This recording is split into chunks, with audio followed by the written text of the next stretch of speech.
Welcome back to day 59 life of a seafarer. आज बात करेंगे एक ऐसे राइड की जो डायरेक्टली तुम्हारी सेफ्टी से लिंक्ड है, जिसको हम बोलते हैं रेस्ट आवर।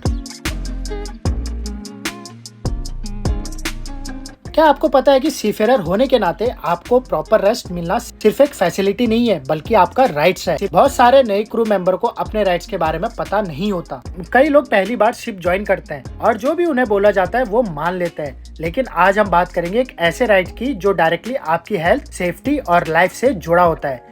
MLC 2006 और STCW के अकॉर्डिंग हर सीफेरर को मिनिमम रेस्ट मिलना जरूरी है। सिंपल लैंग्वेज में बोलूँ तो आपको 24 घंटे में मिनिमम 10 घंटे का रेस्ट मिलना चाहिए। ये रूल इसलिए बनाया गया है क्योंकि फटीग यानी एक्सेसिव थकान मैरीटाइम इंडस्ट्री में एक्सीडेंट का एक बड़ा रीजन होता है। और मैं यहाँ एक बात क्लियर करना चाहता हूँ, कई कंपनी 8 घंटे के बाद ओवरटाइम देती है, लेकिन ये हर कंपनी में सेम नहीं होता। ओवरटाइम कंपनी पॉलिसी और कॉन्ट्रैक्ट पर डिपेंड होता है। इसीलिए मैं ओवरटाइम की नहीं, रेस्ट आवर की बात कर रहा हूँ, क्योंकि रेस्ट आवर आपकी सेफ्टी से जुड़ा हुआ है। अब मान लो आपने बहुत ज्यादा काम किया है, पोर्ट ऑपरेशन चल रहा है, कार्गो ऑपरेशन चल रहा है, मेंटेनेंस चल रही है और कुछ अर्जेंट काम आ गया। कभी कभी ऐसी सिचुएशन आती है, सबको एक्स्ट्रा एफर्ट देना पड़ता है। लेकिन अगर ये हर रोज का रूटीन बन जाए, अगर आप लगातार इतना काम कर रहे हो कि आप फिजिकली और मेंटली एग्जॉस्टेड हो, तो ये एक सीरियस इशू है। बहुत जगह ऐसा भी होता है कि क्रू एक्चुअल में 12 से 16 घंटे काम करता है, लेकिन मंथ के एंड में एक रेस्ट आवर शीट लेकर साइन करवा ली जाती है। कई लोग बिना चेक किए साइन कर लेते हैं। सो मेरी रिक्वेस्ट ये है कि कभी भी बिना पढ़े और बिना वेरीफाई किए साइन मत करो। जो एक्चुअल वर्क हुआ है, रिकॉर्ड उसी के अकॉर्डिंग होना चाहिए। अब सवाल आता है कि अगर आपको लगता है कि आप फटीग में हो,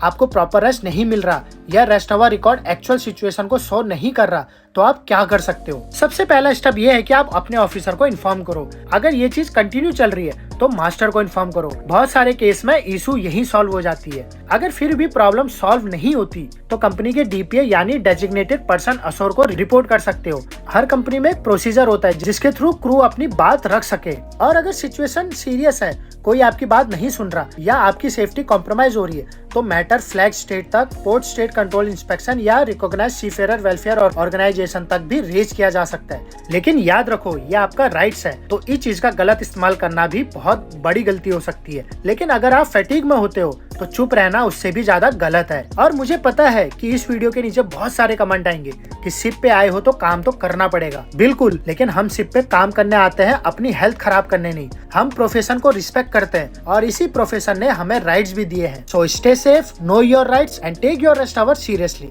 लेकिन अगर आप बहुत अच्छी कंपनी में हो जैसे कि मैं, तो भाई आपको इस चीज की टेंशन लेने की जरूरत नहीं, क्योंकि आपके ऊपर लोग ऑलरेडी बैठे हैं जो आपका ध्यान रखते हैं। सो मिलते हैं अगले व्लॉग में, तब तक के लिए tata, take care and bye bye.